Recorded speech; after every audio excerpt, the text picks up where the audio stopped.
Kaixo Joseba, egunon, Andoni naiz. Oandala gutxi zukin honintzen platuan, eta gaur nik hartzen zuen ere konsultara.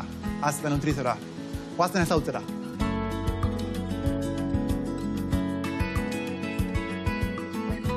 Gaurkoan, kirol nutrizio buruz hitz egingo dugu, eta batez ere lasterketa bat izan ezkero, horren aurretik nola jan beharko genukon, edo entrenamendu potente baten aurretik nola jan beharko genuken ikasiko dugu.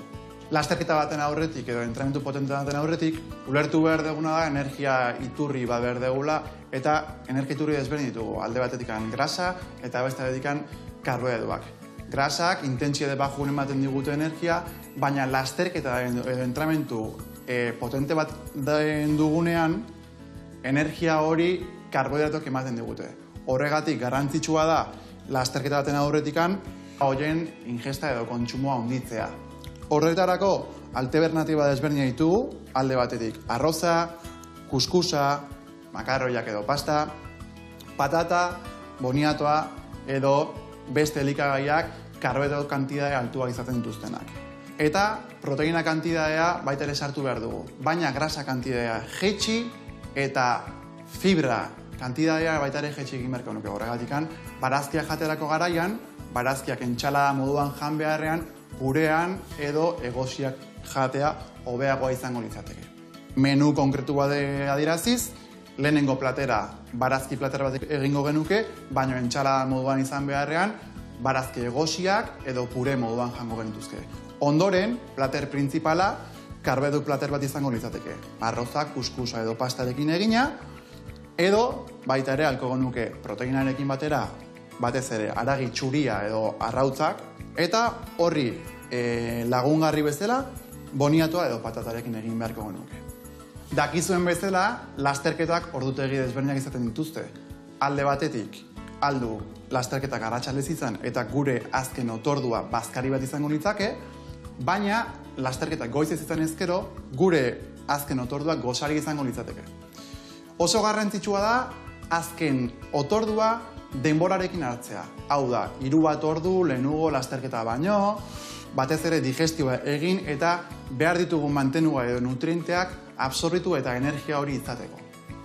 Gosari adibidea jartzearren, hemen dugu gazta freskoa, zumoa, eztia, datilak edo irasagarrera erabili genezake. Baita ere alternatiba bezala, edari vegetalean arroz esne izango genuke arrozaren partez sartzeko. Lasterketa baten bitartean, alternatiba desberdina ditugu. Alde batetik gominolak, beste aldetik gelak, isotonikoak edo barritak ere aldute izan.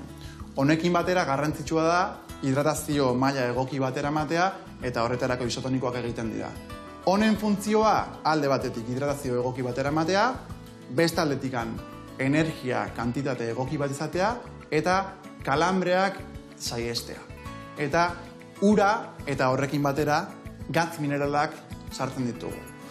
Behin lasterketa amaitu ondoren, jakin behar duguna da alde batetik izarritu egiten gara, beste aldetik energia gastatzen dugu karreran zehar, eta muskularki baita ere zuntza haustura txikiak gertatzen dira.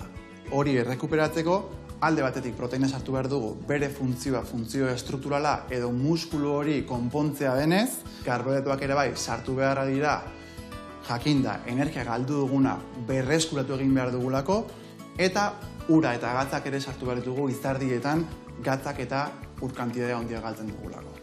Eta orain esplikatuko dizuet etxean isotoniko bat nola egin beharko genuken. Alde batetik zumoa, ura, limoia eta gatza beharko genituzke.